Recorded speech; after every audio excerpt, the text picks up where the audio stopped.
Okay. So yung ginawa natin nung una is 1-point mechanical perspective. So yung 1-point mechanical perspective, medyo mahirap na yon. Mas mahirap ito kasi this is 2-point mechanical perspective. Okay? So ang gagawin natin, ito yung front view, ito yung top view. So ang i-example ko na object is very simple lang muna, which is the cube. Okay? So, eto meron tayong given na mga lines, like for example, eto, this is your ground line, this is your horizon, and this is your picture plane. Okay? Yung nauna, doon sa 1-point perspective, eto, nakahiga. Okay? This time, yung top view, nakatilt ng 30 degrees, then 60 degrees sa kabila. Okay? So, eto, actually, naka-line dyan sa baba. Okay? Hindi ko na ipapagawa ito sa inyo. Eto, yan. So, kung ano yung gagawin ko, yun lang yung gagawin nyo. Hindi ko na ipapadrawing ito. Okay? Hindi ko na ipapadrawing. Given na yan. So, yung procedure lang ang dapat yung tandaan. Okay? Una, so kailangan nating i-drawing yung height ng perspective mo. So yung height ng perspective mo, magmula dito sa ground, ito yung ground, yung green na yan. Tapos yung tuktok nito. So kunin natin yung height. Okay?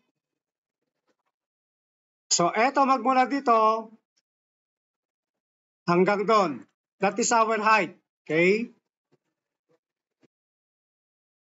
Yan yung height natin. Okay?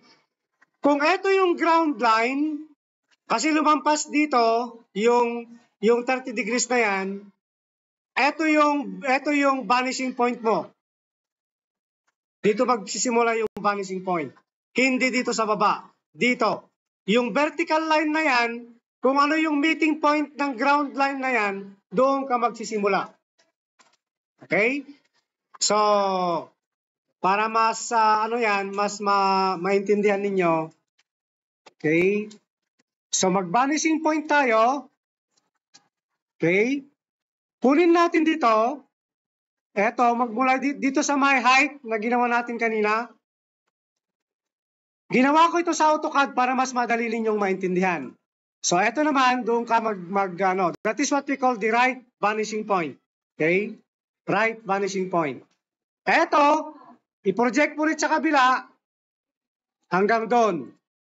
Yung meeting point ng horizon line hanggang sa 60 degree at saka 30 degree, yun yung vanishing point mo. So, ibig sabihin, etong white na yan at saka yung red na yan na yung height ng object. Okay? Ngayon, gusto natin kunin yung side. Okay? Yung side. So, ang gawin natin, mag-drawing muna tayo ng vanishing point. Magmula dito sa taas, eto yung corner nito, hanggang doon sa baba. Eto. Okay? Anyway, given yan, given. Hindi nyo na ito-drawing yan. Kung ano yung dinodrawing ko dito, yun yung ito-drawing ninyo. Okay? Next. So, i-drawing mo. So, kapag okay na yan, etong picture plane na yan, gagawa ka ng line pababa na gamit ang iyong triangle. Okay? So, halimbawa, ito yung triangle mo. Dapat nakaganyan. Okay? So, i-triangle mo yan. Naka-triangle. Okay? Yan. Pero this is manual. Manual. Kaya ko ito ginagawa sa AutoCAD para mas madaling maintindihan. Pag gagawin natin dito, masyadong matagal sa blackboard. Okay? So, naka-triangle. Lahat ng vertical line, naka-triangle. Except yung line na yan, yung mga papunta doon. Except yon. Okay?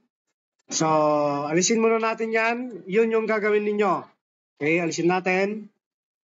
So, eto,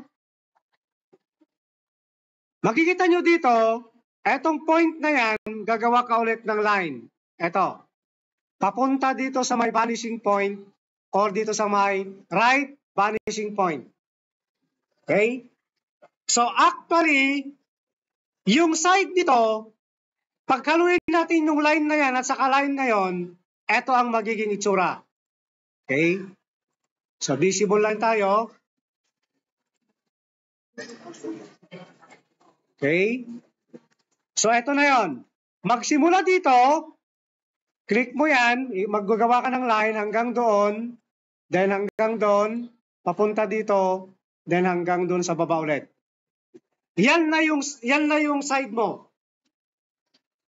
Na may lumalabas na image, ba? Meron nang lumalabas na image. Ngayon, ang gawin natin is i-drawing natin yung top view mismo, yung itsura ng top view. Okay?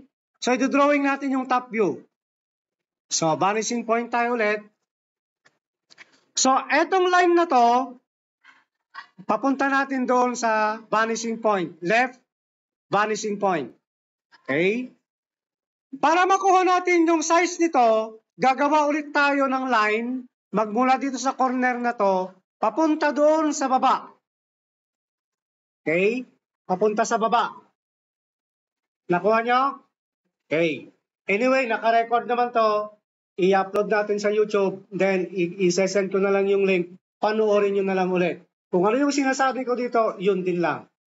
Nakuha? So, pag okay na yan, eto, yung intersection dito, yun yung ipababa mo. Pababa ulit. Okay? Pababa ulit.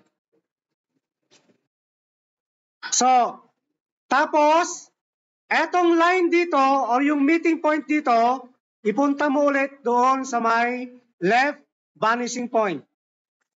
Okay? So, parang meron na kayong nakikita, di ba? Na parang box. Okay. So, eto, yung height na to, at saka yung intersection na yan, gawa ka ulit ng line papunta doon sa right vanishing point. Meron nang lumalabas? Okay, meron nang lumalabas. So, pwede na natin gawin yung object. So, eto, magmula dito, okay, hanggang doon. Then, eto, then yan. Okay? Tapos yan. Then, yan na yung cube. Okay? Yan na yung cube. And this is what we call two-point mechanical perspective. Okay? Nakuha? Unlike yung ginagawa natin, gagawa lang tayo ng vanishing point sa kabila, vanishing point sa kabila, then magko-connect ka lang. But this time, this is a mechanical. Ibig sabihin, naka-scale.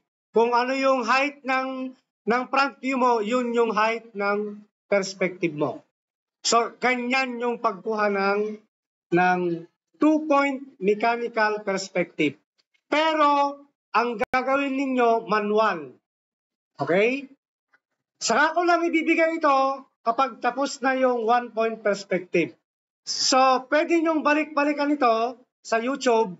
Panoorin nyo lang kung ano yung ginawa ko kasi ito yung ipapagawa ko next week. Nakuha? Okay. So, ganun lang kadali. Okay? So, ganyan yung pagkuha ng two-point mechanical perspective. Okay? So, i-off na natin.